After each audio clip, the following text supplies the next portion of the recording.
Hi and welcome back to my channel. As promised, I am going to be reviewing my October setup now that we're well into November and kind of review what worked and what didn't work in my different layouts.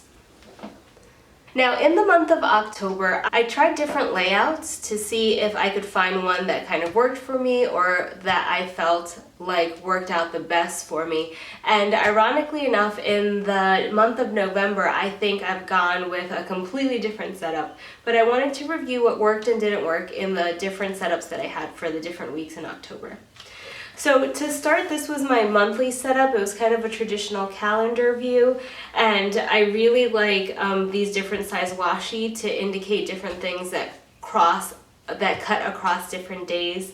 The way I use washi is I use this thick washi to indicate things that have to do with my husband, and the thin washi things that have to do with my son. So these are days that he had off from school, and these are days that I was visiting my husband. So that's how I use the stickers. And I also use the stickers to count or enumerate things that I either need to track for a number of times completed in the month or things that happen weekly. So I like to put them on this calendar. I don't know if I'm going to continue this in the following month.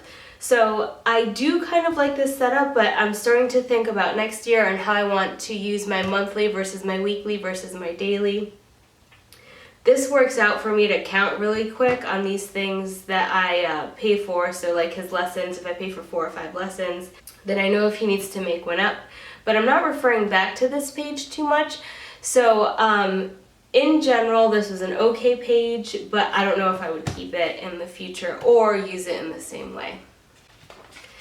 Then I have my monthly goals and my habit tracker, and this is probably the 3rd month in a row that I have not finished out my habit tracker. So I think I'm just not going to have it anymore, especially not on a monthly view. Maybe a weekly will work, maybe a daily will work, but I'm not really doing a good job at tracking, and I don't want to have these unfinished pages in my bullet journal or in my planner. So I really think that this did not work out for me this month, and neither did these monthly goals. I think for me there's been past months where I have put the monthly to-dos on the side of the monthly calendar, and that has worked for me. But this page, because I really didn't come back to this page very often after maybe like the 4th or the 5th, so this page didn't get used up and it wasn't very effective or efficient. So these are pages that I probably won't be doing, at least for the next month or two, or thinking about how I could integrate these things into another section. The first week was actually my favorite week. I was able to separate out, I didn't color code my time tracking, which is what I wanted to do, but I love that I had colors, that I was able to use stickers, that I had up here the hours that I slept and the hours that I was at work. The to-do space was like the perfect amount of space for my work to-dos, and I really liked having this large section right here to do my notes. The issue with this column is that it only goes through from Monday through Thursday, and usually my day would go Monday, or my week would go Monday through Friday. So if I had a smaller column, I'm not sure how effective or efficient I would have utilized that thinner column. So this was my favorite out of all of them, but it wasn't just like perfect. This following week I was on vacation. I just used these washis to black out some of the things that I didn't want to share, but I really liked this setup for a vacation. If I went on vacation again for a long period of time, I think I'd definitely do something like this. Maybe I'd make the boxes a little bit bigger, but I was able to have like pretty much all this note space that I wanted, and then I only put the things that were happening that day, like the major 1 or 2 events. So I really liked this layout, and I think I'd definitely use it again. Once I got back from vacation, I realized that I did a spread with only Monday through Friday, and I only had this little space for weekend. Even though I didn't have too much going on, I just wasn't very attracted or pulled to using this layout or this spread. The only thing that really worked out well is the amount of space I had for shopping. So again, none of these actually worked out perfectly for me. So even though I tried out a lot of them, it actually challenged me to look for even another format that might work out better.